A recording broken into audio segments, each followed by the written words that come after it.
Do you know that a handful of salt, the same salt you sprinkle on your food, could be the key that unlocks divine abundance in your home? You may not believe it yet, but before this message ends, you'll understand why something as ordinary as salt can become a heavenly symbol of blessing, protection, and supernatural provision. My beloved friends, today I want to reveal something very simple, yet profoundly powerful. It's something you've seen every single day, something you probably used this morning. Salt, yes, salt. You see in the natural, salt flavors and preserves.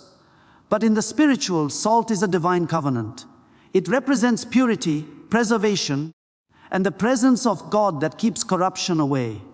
In the ancient days, people sealed covenants with salt, because salt never decays. When God made promises to his people, he spoke of a covenant of salt, meaning this blessing shall last forever. Now, listen carefully. There's a place in your house where heaven and earth can meet, a sacred place. It may be your prayer corner, your entryway, or even the place where your family gathers in peace.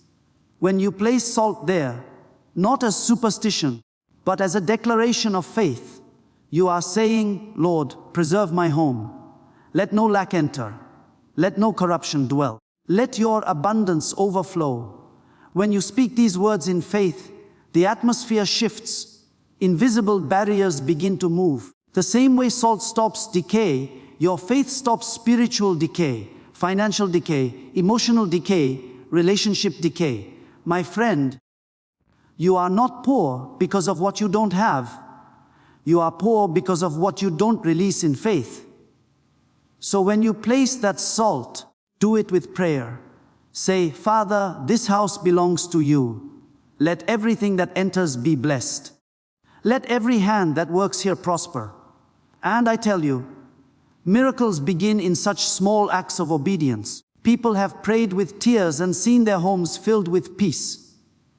Business doors open, opportunities flow. Because when you invite the presence of God, lack has no authority to stay. So tonight, take a small bowl of salt, pray over it, place it in that sacred spot, and let this be your covenant of blessing. As salt preserves food, so shall the Lord preserve my wealth, my health, and my home. You will see, divine abundance will begin to flow. Because when faith meets action, heaven meets earth. Salt, something we use every day, something so common, so ordinary, that we rarely stop to think about what it truly represents. Yet in the heart of Scripture and the mystery of divine symbolism, salt is never treated as an ordinary thing. It is seen as sacred, as holy, as something that carries the essence of covenant between God and man. Salt is not just a mineral, it is a message. It is a symbol that speaks of preservation, of purity, and of the unbreakable promises of God. When you understand the true spiritual meaning behind salt, you will never look at it the same way again. In the Bible, salt is mentioned not just as seasoning, but as something connected to holiness and permanence. In Leviticus, when offerings were brought before the Lord, the people were commanded to season every sacrifice with salt. Why? Because God wanted His people to understand that their relationship with Him must be preserved.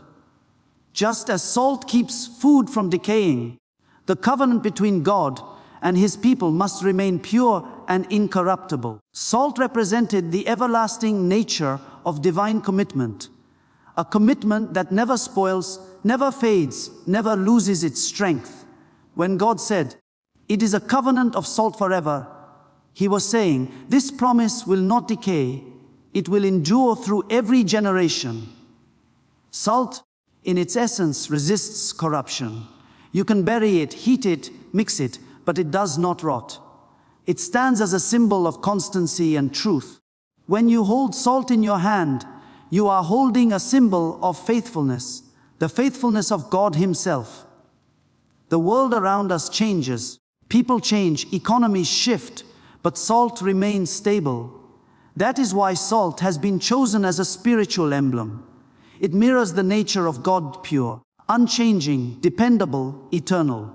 In the same way, when we as believers take salt and consecrate it through prayer, we are making a statement to the unseen world that our faith, our home, and our covenant with God will not decay no matter what storms may come. There is another mystery hidden in salt, the mystery of purity. Salt purifies. It cleanses what is defiled and restores what is spoiled. When we add salt to water, it becomes a natural disinfectant. When we sprinkle it over food, it protects from bacteria. Spiritually, salt represents the purifying power of truth. Truth cleanses the heart from deceit. Faith cleanses the mind from fear. When salt is mentioned in the Bible, it often speaks of the purification that comes when God's word penetrates the human heart. Just as salt seeps into meat and preserves it from within, the word of God must penetrate our lives until every area is touched and purified. Salt also adds flavor. Without salt, even the finest meal tastes dull and lifeless. In the same way, without the presence of God, life becomes bland, ordinary, tasteless. The divine purpose of salt is to awaken flavor, to bring out the hidden potential of what already exists. You may have the ingredients of success, the raw material of blessing, but until you add the salt of divine presence, your faith, your prayer, your covenant with God, your life may lack the flavor of fulfillment. Salt does not create flavor, it reveals it. And faith does not create blessings, it releases them. This is the mystery of salt. It does not add something new, it draws out what God has already placed within you.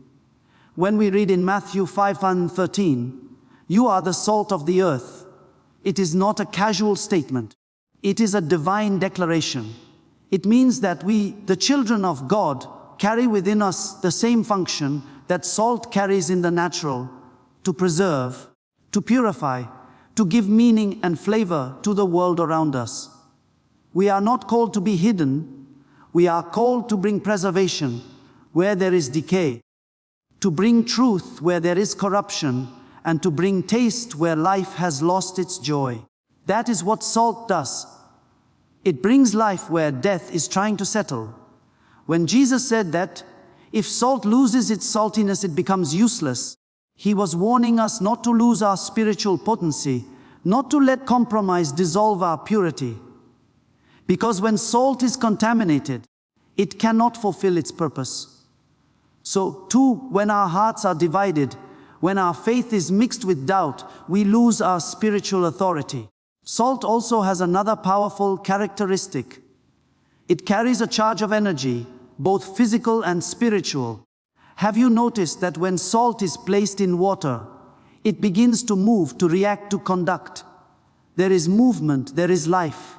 It conducts electricity, which means it has the ability to connect energy and flow. Spiritually, salt represents the flow of divine energy between heaven and earth. It becomes a conduit. When you take salt and dedicate it in faith, you are creating a spiritual conductor for divine blessing to move into your environment. It is not superstition, it is spiritual symbolism, an act of faith that connects your physical space to divine order. God uses the physical to demonstrate the spiritual. He told Moses to lift a rod, not because the rod had power, but because faith needed a point of contact. In the same way, salt becomes a prophetic symbol, a physical act expressing spiritual truth. Salt is also deeply connected to covenant. In the ancient Near East, when two parties entered into an agreement, they would eat salt together as a sign of loyalty and trust.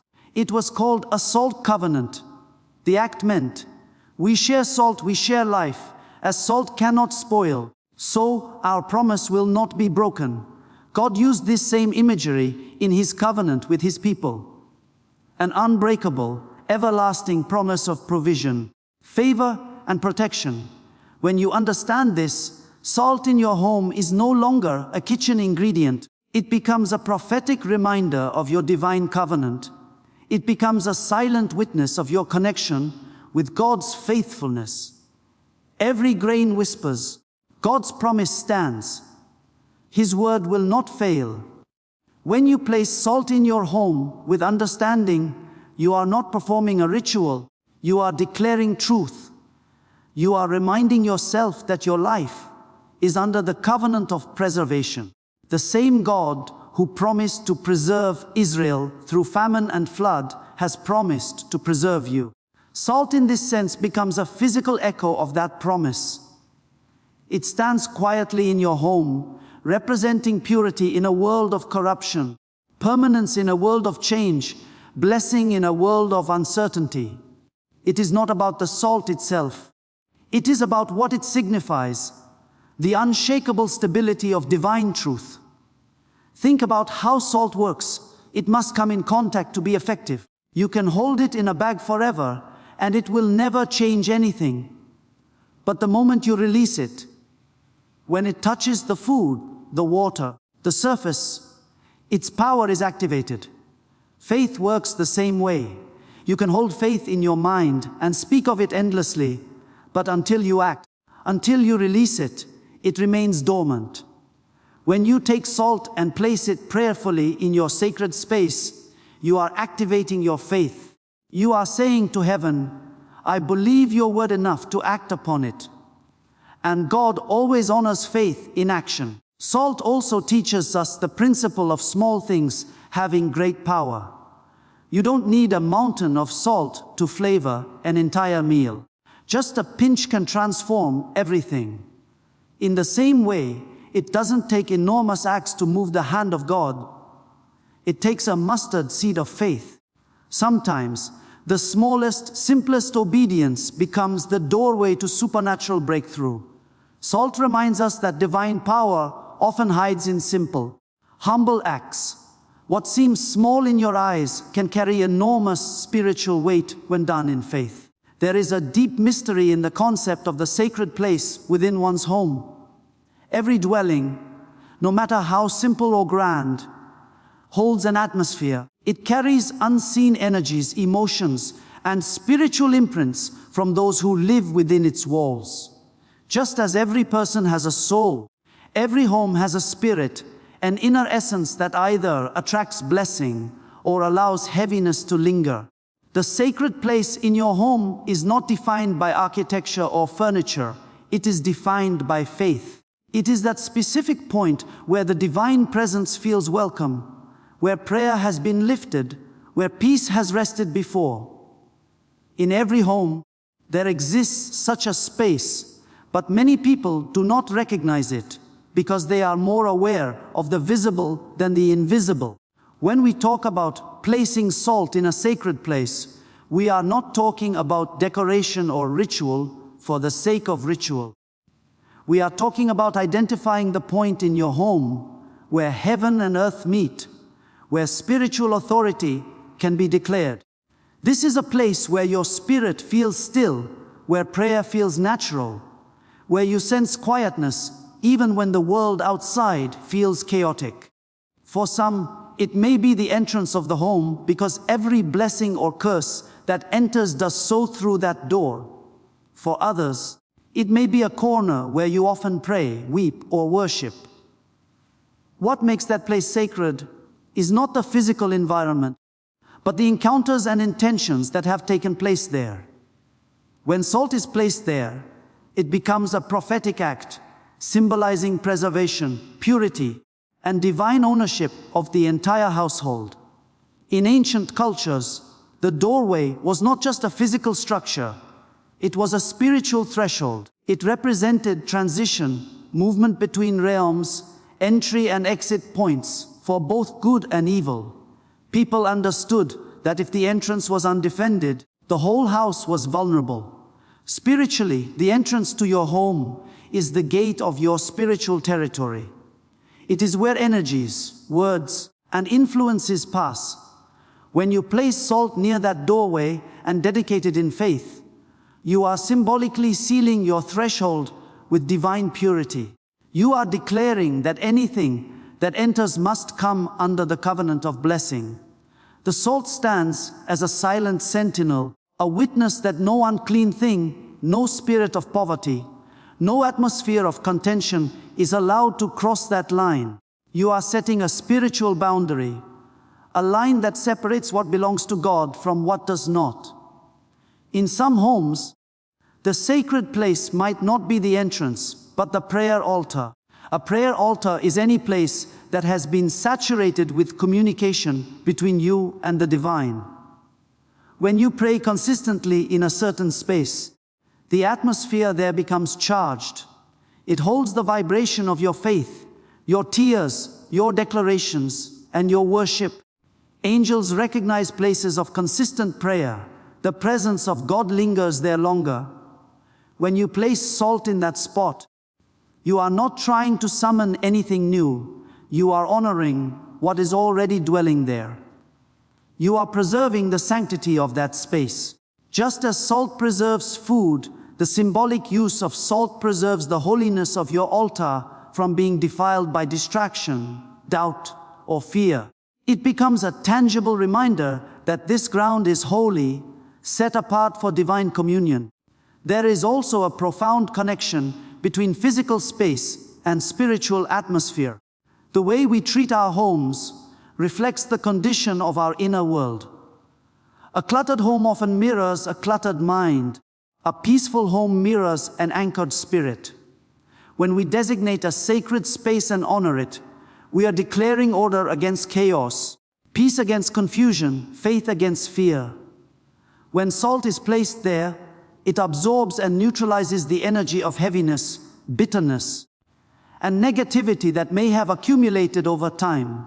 Spiritually, it speaks of cleansing, not just of dust and dirt, but of invisible weight. Salt becomes a physical carrier of spiritual purification.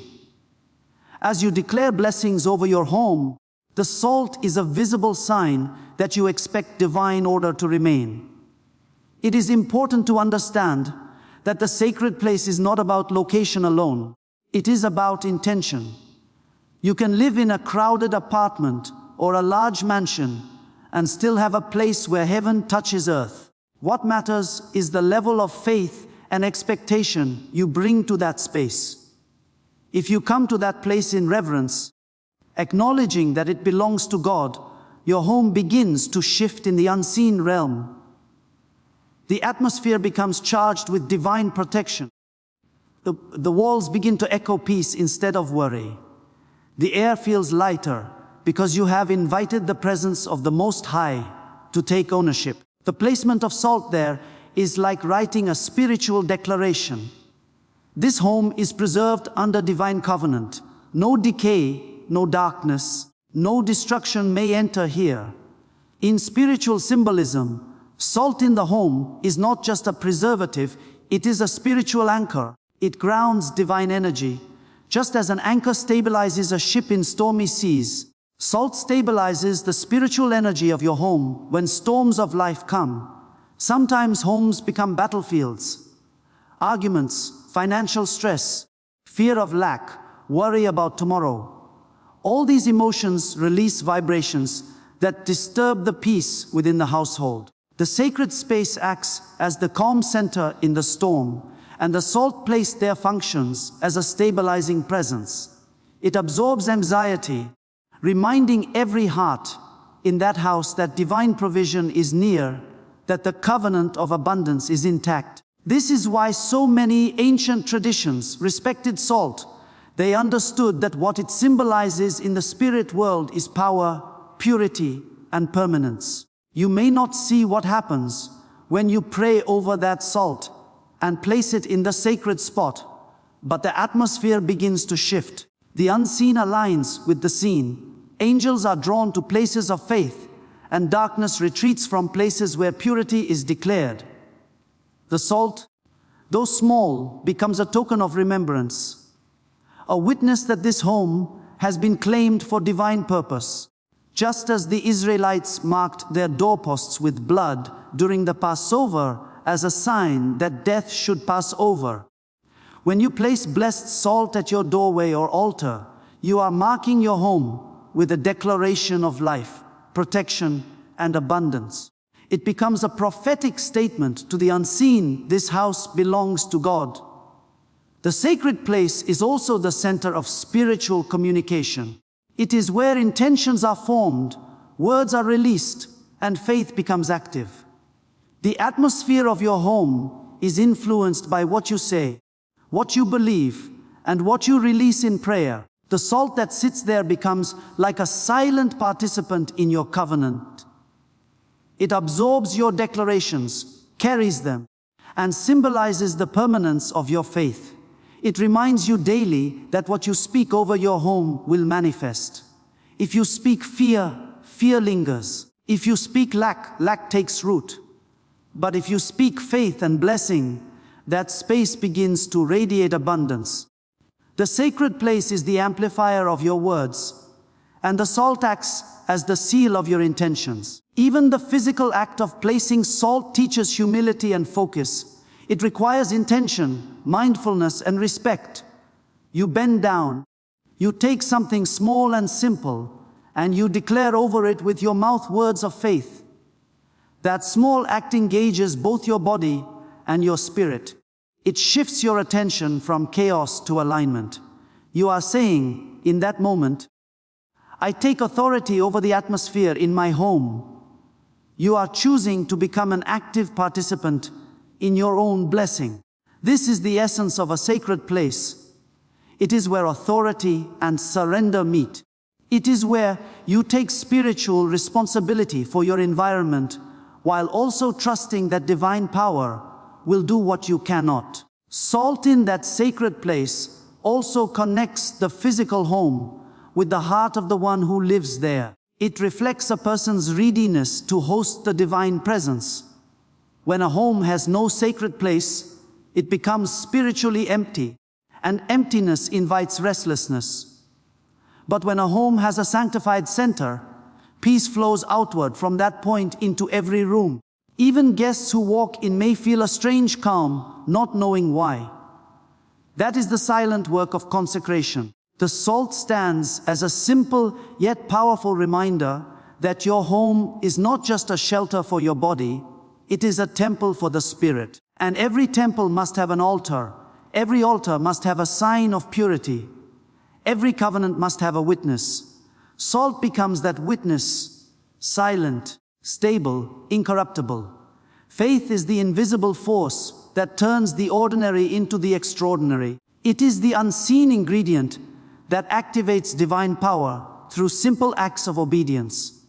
Many people look for miracles in great signs and wonders, but heaven often hides its greatest manifestations in small, humble gestures. Placing salt in a sacred space may appear insignificant to the natural eye, yet when done with faith, it becomes a point of divine contact.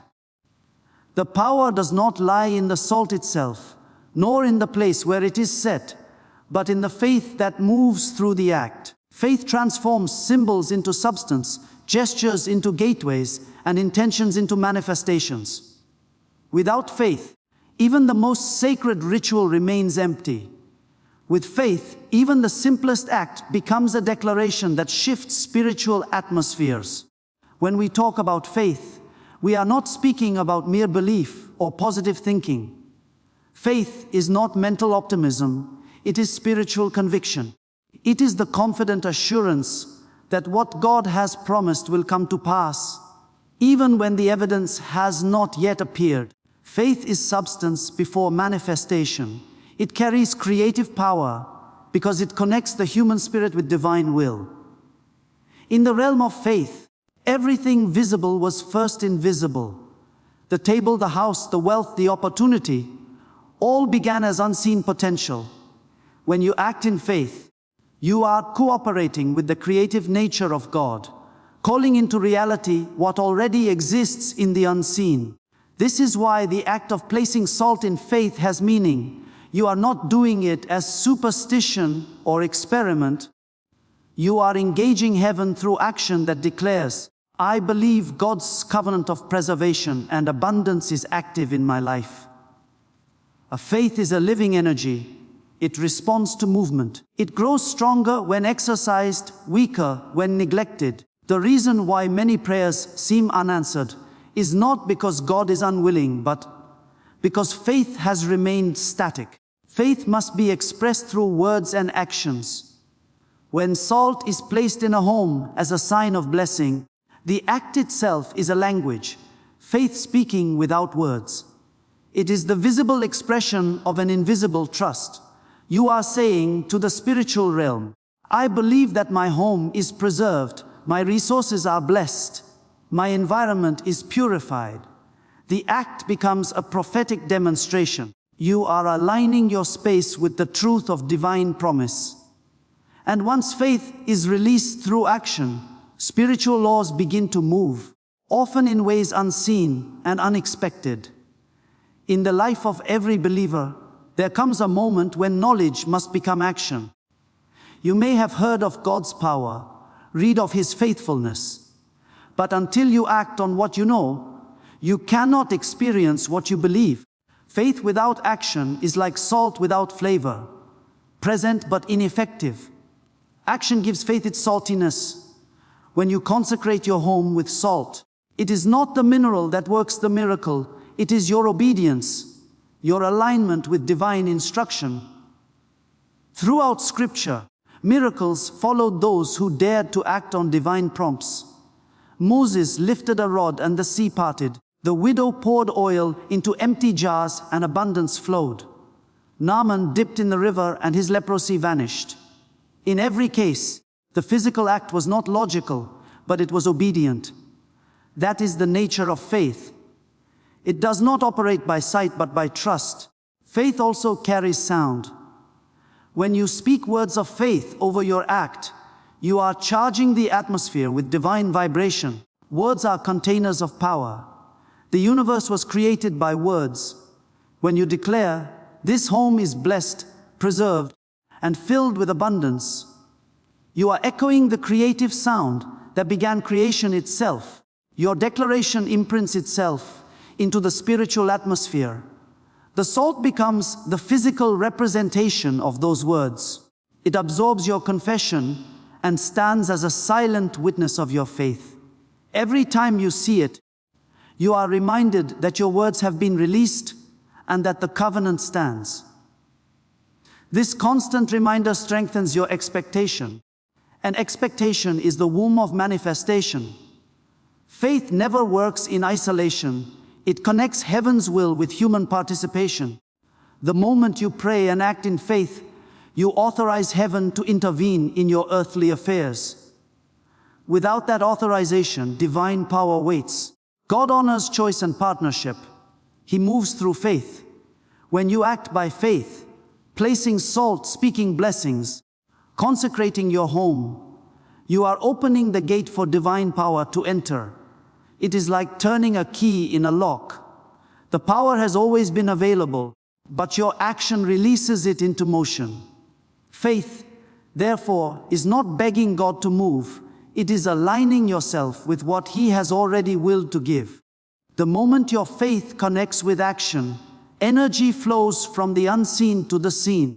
Another important truth about faith is that it sanctifies the ordinary. God often uses physical objects to release spiritual realities because human beings live in both worlds, the tangible and the spiritual. He told Moses to lift his staff, Joshua to march around the city, and Elijah to stretch his cloak over the river. Each of these acts carried symbolic power because faith infused them with divine purpose. The salt you place in your home carries the same principle. It becomes a physical bridge between your faith and God's promise. The salt by itself has no power, but your belief in what it represents opens a spiritual current. It is not about magic, it is about meaning. It is not the object that moves heaven. It is the faith that moves through the object. Faith also purifies intention. If you perform an act out of fear or curiosity, it yields no spiritual result. But if you do it with reverence, trust, and understanding, it draws divine attention. Heaven responds to sincerity. Faith that works miracles is faith that flows from a pure heart. When you pray over salt and place it in your home, let your motivation be alignment with divine presence, not manipulation for material gain. When your intention is pure, material blessings follow naturally because they are the overflow of spiritual harmony. The principle of abundance begins within the spirit, then manifests outwardly. Salt represents this truth. It preserves what already exists, but it also draws out what has been hidden. Faith does the same. It preserves your covenant and reveals the hidden potential of divine prosperity that was already written over your life. Faith, in its essence, is relational. It is not a formula but a trust-based connection.